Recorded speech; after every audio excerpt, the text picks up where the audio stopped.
I'm honored to welcome my new friend. We got along very well right from the beginning, Prime Minister Giuseppe Conte, to the White House. Mr. Prime Minister, I want to begin by congratulating you once again on your tremendous victory in Italy. It was something that all the world was watching, and it excited the people all across Italy, and I can tell you, all across the United States as well. Congratulations. In your election, the Italian nation has reaffirmed the great traditions of sovereignty, law, and accountability that stretch all the way back to ancient Rome.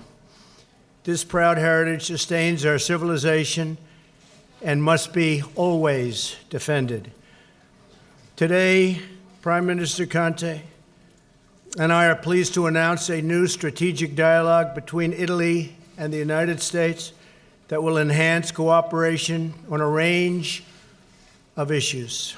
This includes joint security efforts in the Mediterranean, where we recognize Italy's leadership role in the stabilization of Libya and North Africa. They've been terrific. Both the Prime Minister and I are focused on the urgent need to protect our nations from terrorism and uncontrolled migration. Our countries have learned through hard experience that border security is national security. They are one and the same. Like the United States, Italy is currently under enormous strain as a result of illegal immigration, and they fought it hard. And the Prime Minister, frankly, is with us today because of illegal immigration. Italy got tired of it. They didn't want it any longer. The people of Italy have borne a great part of the burden for Europe through the course of the migration crisis. I applaud the Prime Minister for his bold leadership, truly bold, and I hope more leaders will follow this example, including leaders in Europe. The Prime Minister and I are united in our conviction that strong nations must have strong borders. We have a solemn obligation to protect our citizens and their quality of life. My administration is working hard to pass border security legislation, improve vetting, and establish a merit-based immigration system, which the United States needs very, very importantly, very badly. As far as the border is concerned, and personally, if we don't get border security, after many, many years of talk within the United States, I would have no problem doing a shutdown. It's time we had proper border security. We're the laughing stock of the world. We have the worst immigration laws anywhere in the world. In our meeting today, the Prime Minister and I discussed ways to enhance our cooperation in the fight against terrorism. That also has to do with border security.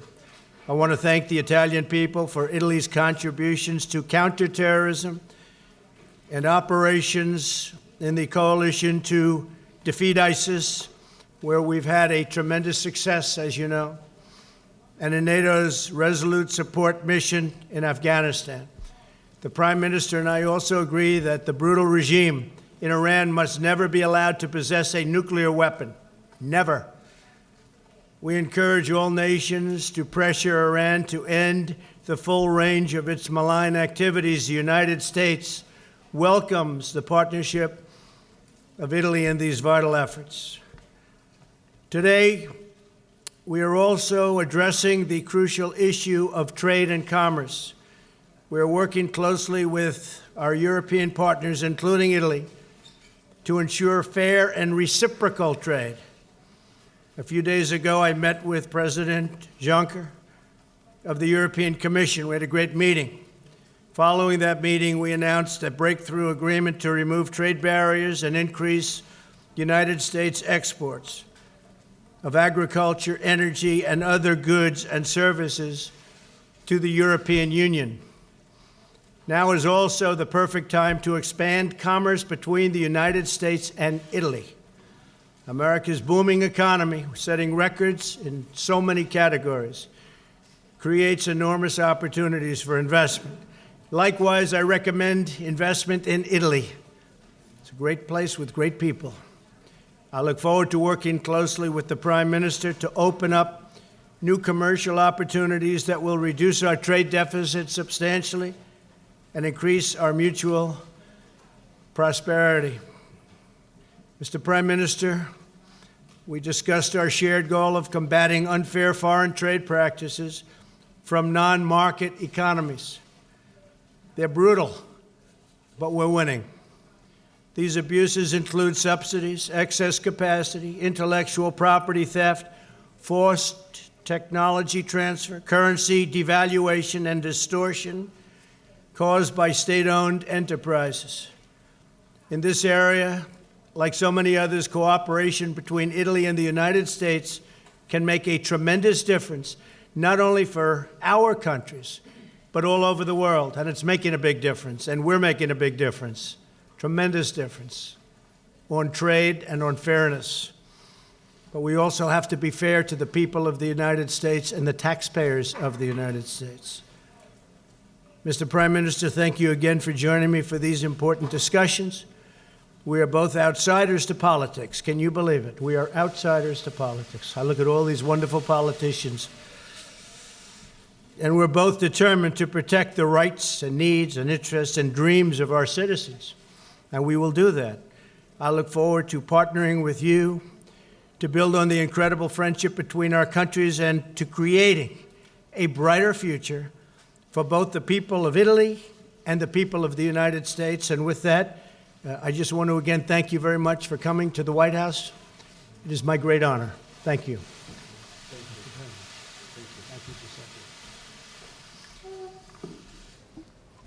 Good afternoon. Buon pomeriggio a tutti. I wish to thank you, President Trump, for this kind invitation, for this warm hospitality, only 2 months after the formation of my government. I take it as a sign of the special attention to Italy and to me as well. Don't forgive me, but I don't want to renounce the privilege for speaking in my wonderful language now.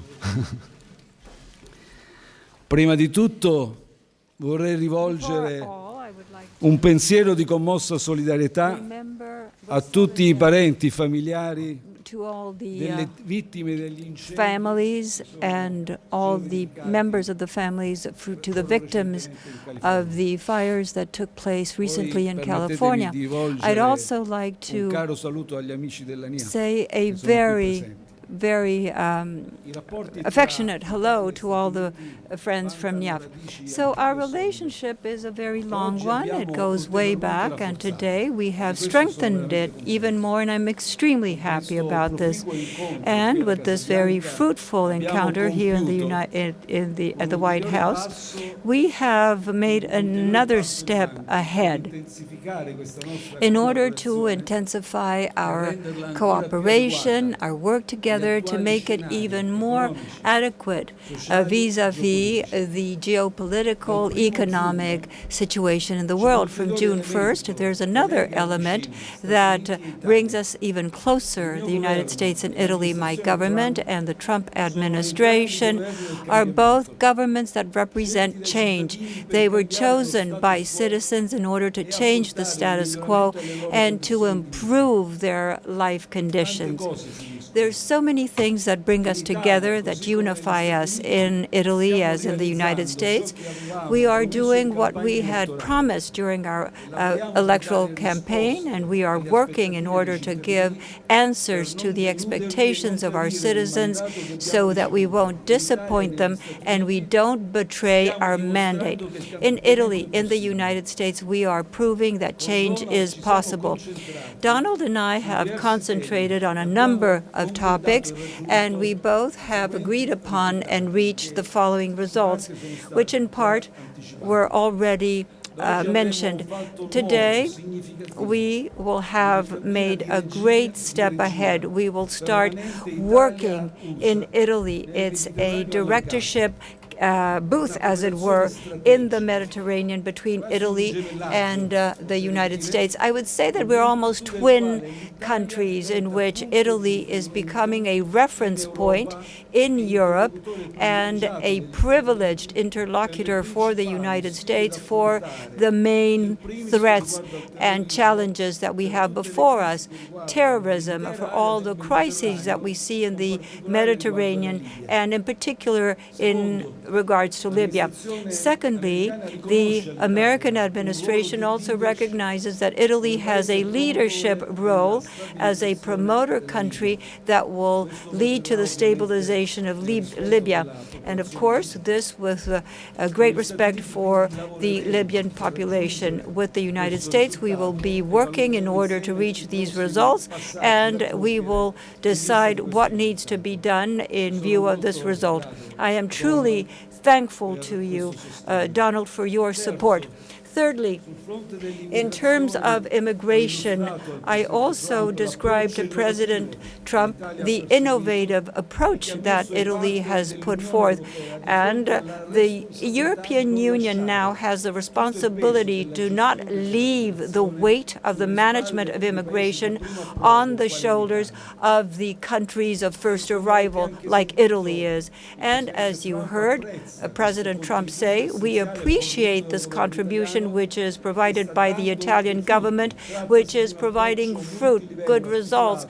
We are talking about an approach, a multi-level approach, in order to try to resolve the phenomenon of immigration, not because of an emergency, but because this is a structural approach. I want to underline this is in line with the position of President Trump, which goes from the respect and dignity of people to make sure that fundamental rights are protected, and it wants to make sure that these rights are trampled over because these people are in the hands of criminal bands. I also want to underline that the World Day for the exchange of human beings is going to be celebrated. I also told President Trump that I'm very satisfied for the understanding that was reached very recently between ourselves and the President of the European Commission, Juncker. I believe that this understanding is fundamental and that we have to work upon it immediately, bringing our efforts together to make sure that European, American, Italian citizens receive the benefits of a more equitable trade relationship, which is completely reciprocal. And once again, as far as Russia is concerned, you know that Italy is favorable to a dialogue with Russia, but Italy also considers that the dialogue between the United States and Russia is fundamental so that we can have positive results in a more global perspective for stability and security purposes. In terms of energy security, President Trump and I also found ourselves in agreement with the need to make sure that there is a greater diversification for the sources of energy and to make sure that the energy routes are diversified as well.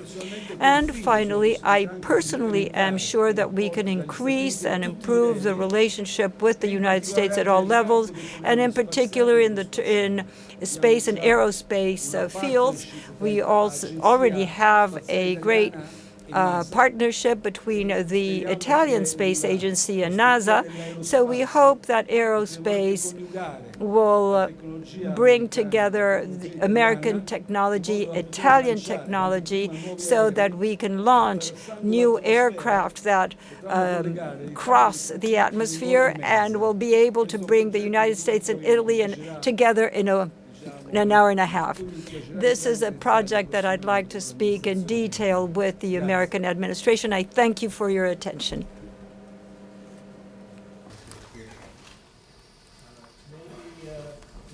Sager, please. Sager and Jetty. Thank you.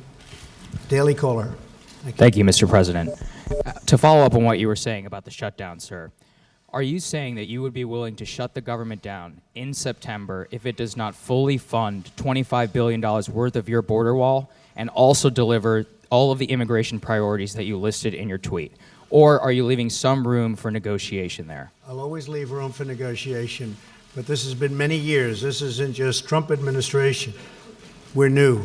There's been many years, even decades. We have immigration laws, we have border security, we have all sorts of things going on that it's disgraceful. We are doing a phenomenal job. We're setting records, but we have laws that don't work. So we're working around those laws, and it's unfortunate. I have to take my hat off to the Border Patrols, for the law enforcement, to ICE, which really has been maligned by the Democrats, the job they do. They go into these MS-13 nests, nests of bad people, killers in many cases. And they go in there fearless, and they do an incredible job, and they get them out.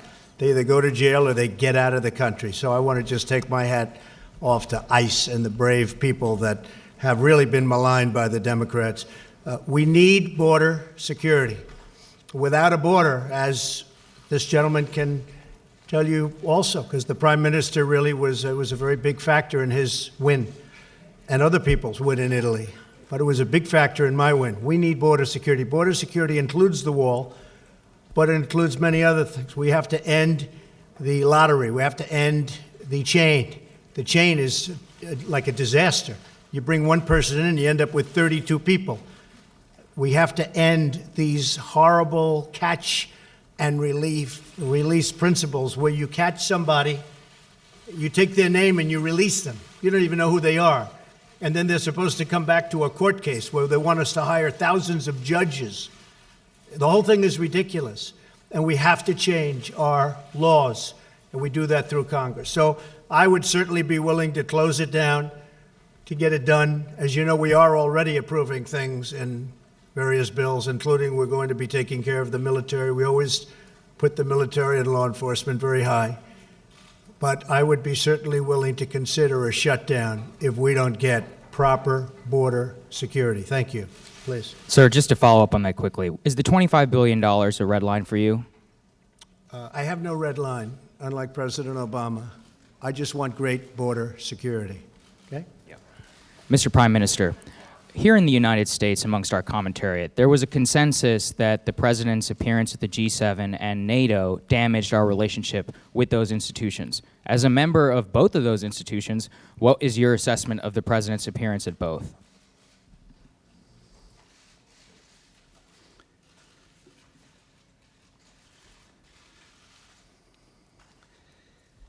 Sia il G7 sia la Both NATO the G7 and NATO, we had a very fruitful exchange of views and opinions and of positions.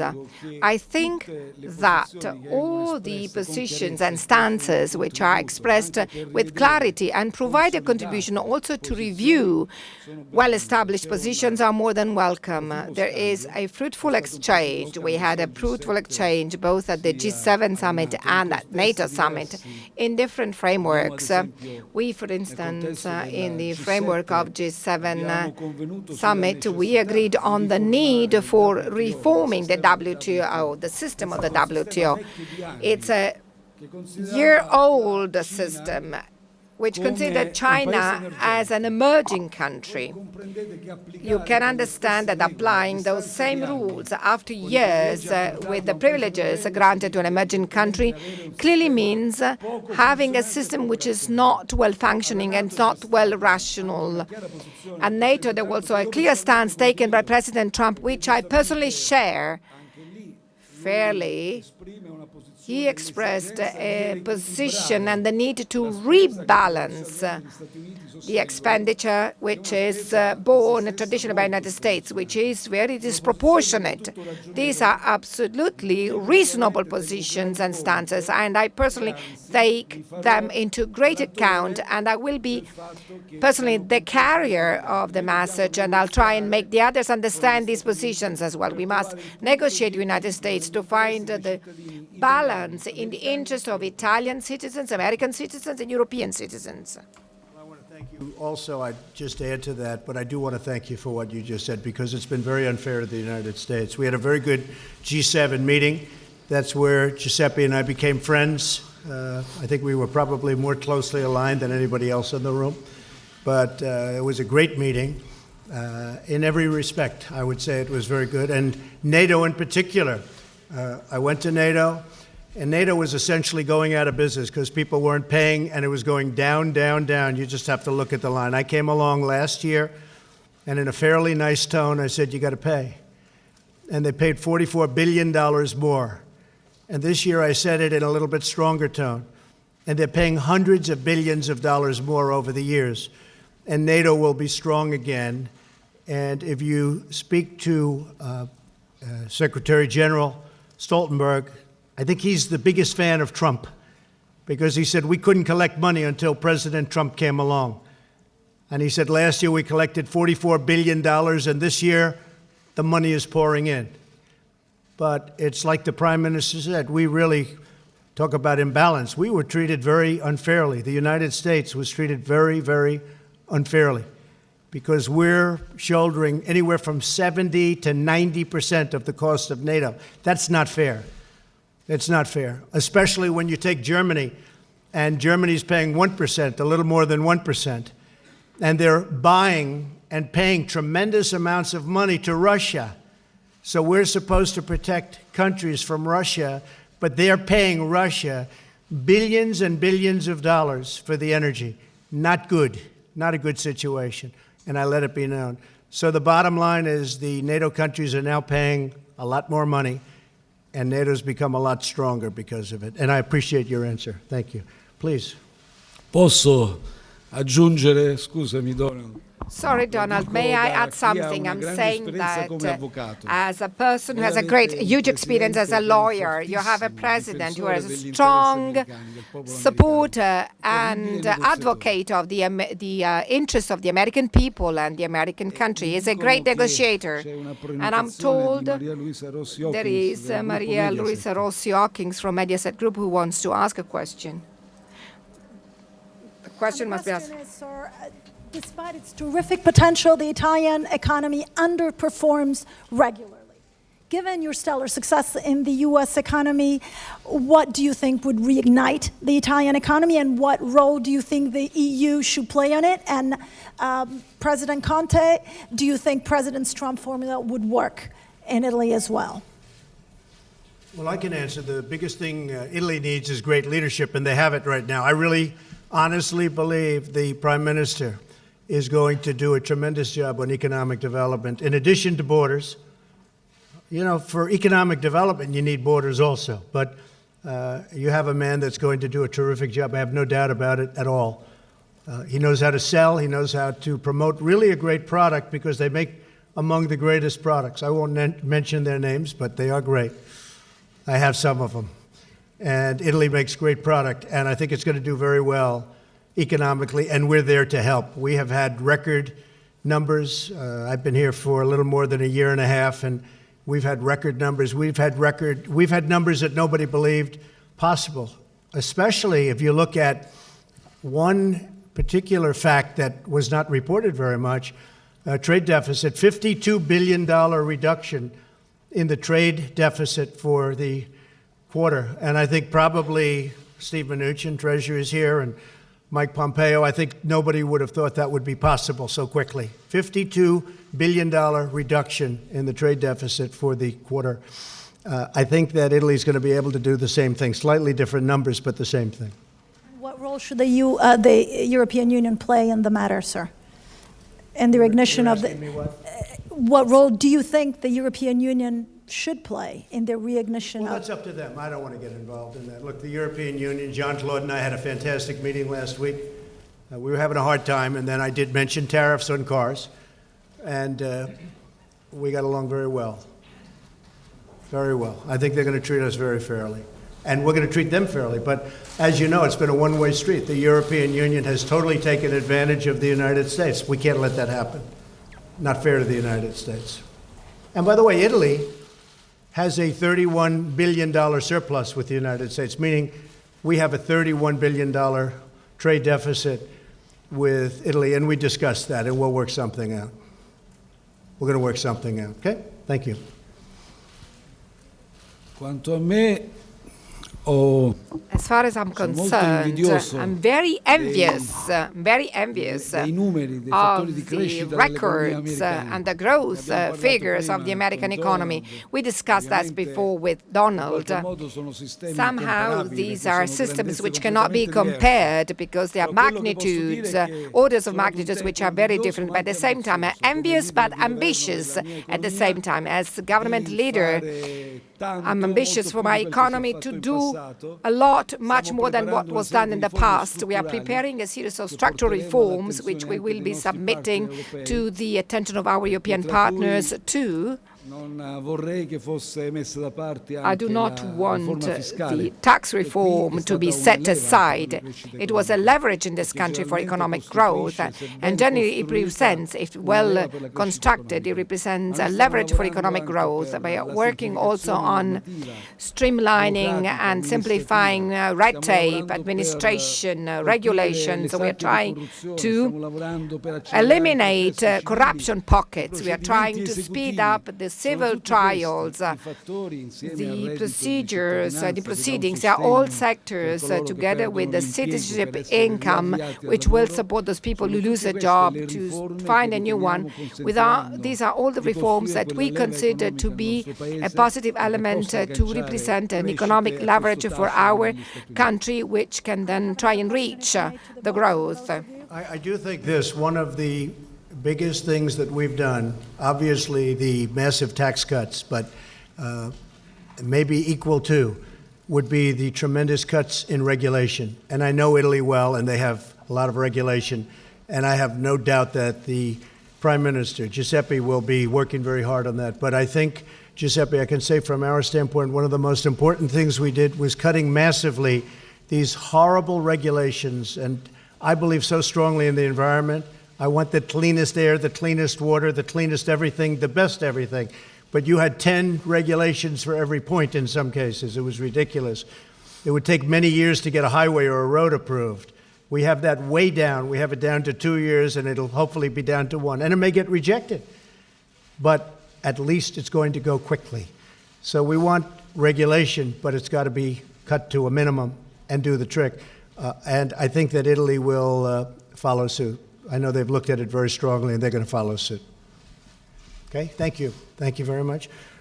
Roberta Rampton of Reuters, please. Roberta. Hello, Roberta. Thank you, Mr. President. You spoke a bit about Iran today and your discussions, and I'm wondering if you could tell us what you think Iran needs to do to reduce some of the tensions. And you've met with the leaders of North Korea and Russia. Are you prepared also, are you willing to meet with President Rouhani, and under what conditions? And have there been any preliminary discussions about something like that? I'll meet with anybody. I believe in meeting.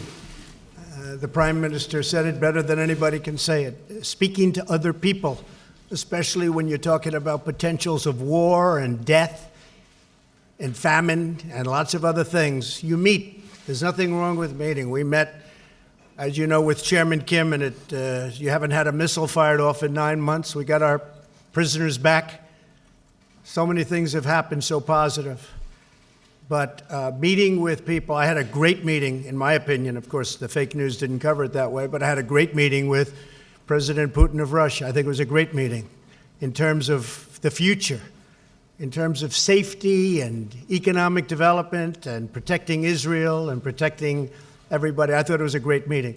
Great meeting with NATO. I just explained NATO. Hundreds of billions of dollars more money will be paid into NATO, the coffers of NATO, and much already has. So I believe in meeting. I would certainly meet with Iran if they wanted to meet. I don't know that they're ready yet. They're having a hard time right now. But I ended the Iran deal. It was a ridiculous deal.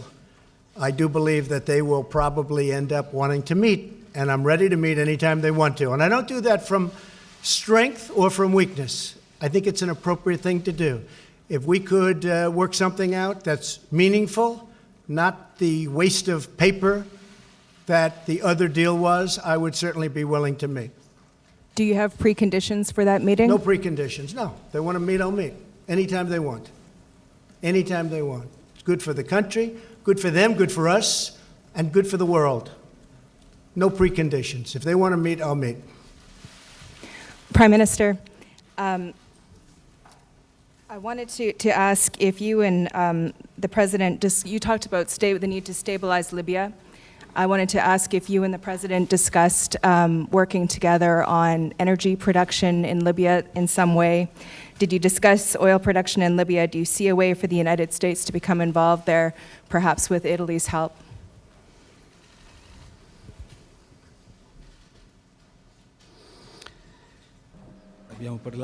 We discussed the problem of stabilizing Libya and obviously of the security to be guaranteed for the whole of the Mediterranean area. You see, it's not only a problem of the migration routes. Many of the migration routes from African countries concentrate in the Libyan area, but it's also a problem of security in general. Because, for instance, through the migration routes, the foreign fighters might reach the European territory, agents who could carry the terrorist threat. We didn't discuss in details other problems. Certainly, it is our intention to respect the Libyan population. We are not driven by economic interests. We are not driven by the problem of energy supply. Our interest, and from this point of view, I can announced, but already said that we are going to organize, in agreement with President Trump, I'm going to organize a conference on Libya. We would like to deal and discuss all of the issues relating to the Libyan people, involving all of the stakeholders, actors, protagonists in the whole of the Mediterranean. We are going to discuss economic aspects, but also social aspects, the protection of civil rights, the della codificazione, il problema del processo costituzionale, constitutional process of issuing and passing laws to enable Libya in particular to get to democratic elections in a condition of the utmost stability. I'm told that Ilario Lombardo from La Stampa wants to ask a question. Grazie. Thank you. I have a question to Prime Minister Conte and then a question to President Trump. Ci sono tre questioni aperte. There are three pending issues sul tavolo con l'amministrazione americana. On the table with the American administration. One of them le sanzioni alla is Russia. sanctions to Russia. Since Italy, the two main government parties in Italy said that they want to lift the sanctions on Russia. What's the official position by the government since the American administration is asking for these sanctions to be kept? The other 2 points are the TAP gas pipeline. The American department asked to continue with the work while there are some ambiguous positions in Italy in relation to this project, and the F-35 program. What is Italy going to do? Will Italy confirm the program? Thank you. I'm going to answer in relation to sanctions on Russia. I'm going to repeat what I said before because I've already taken a stance in all of the international summits. I'm going to be boring, but this confirms that the position of the Italian government is not changing in this respect. We are open to dialogue with Russia. We do believe that Russia plays a fundamental role in all international geopolitical crises. So thinking that Russia can be kept out of a dialogue. As President Trump said, if we want to solve problems, we cannot choose the counterparts to deal with. We must accept and sit at the table and negotiate and have dialogue with those who are, in reality, our counterparts. As far as the sanction system specifically is concerned, I'm well aware, I said that the system stemming from the Minsk agreements as the outcome and is connected to the implementation of the Minsk agreements. So it is clear that it is unthinkable today to lift overnight those sanctions. However, exactly because we are open to dialogue with Russia, the position of my government has been stated straight away is to make sure that the system of sanctions doesn't affect the civic society, doesn't doesn't affect the economy of the small and medium-sized enterprises in Russia. Italy, from this point of view, has a tradition of intense economic relations with Russia in this respect. So, in order to stress once again with a final statement, sanctions against Russia are not and cannot represent an end. Second issue, Trans-Adriatic Pipeline. I discussed this with President Trump, and I reported to him that my government is fully aware of the fact that this is strategic work in terms of energy supply to Italy and to the south of Europe and the Mediterranean area. We are perfectly aware of the fact that this can provide a contribution also in the renewal of the energy system and the elimination of coal, which is part of our program. At the same time, I correctly informed President Trump that there are some uncertainties by local communities, the communities where the pipeline will land, since problems must be faced directly and not trying to avoid them. Once back to Italy, as soon as possible, I will discuss the issue with the competent ministers, and I will go and meet the local mayors, the local communities, trying to find a solution which will take into account the concerns of local communities. As far as the third point is concerned, F-35, as you know, do you know this is a program which was decided in 2002, that the agreements were signed in 2002. So it's a pretty big period of time in terms of talking about needs for defense and security. As a government, we are responsibly evaluating this file. As you know, there is already a process of orders being issued, which is taking place, and these orders are issued much earlier because the work is very complex. So we will continue to follow this file, and we'll make all the necessary choices in a very cautious way in view of the needs of defense and security, being fully transparent with our partner, the Trump administration. Thank you very much. Sanctions on Russia will remain as is. As far as a pipeline is concerned, I'd like to see a competing pipeline. So, Mr. Prime Minister, I hope you're going to be able to do that competing pipeline. And we are already talking to the European Union about building anywhere from 9 to 11 ports, which they will pay for, so that we can ship our LNG over to various parts of Europe, and that will be more competition. But the sanctions on Russia will remain as is. Okay, thank you very much, everybody. Thank you. Thank you. Thank you. Thank you very much. Do you feel betrayed by Michael Cohen, sir? Mr. President, do you feel betrayed by Michael Cohen, sir?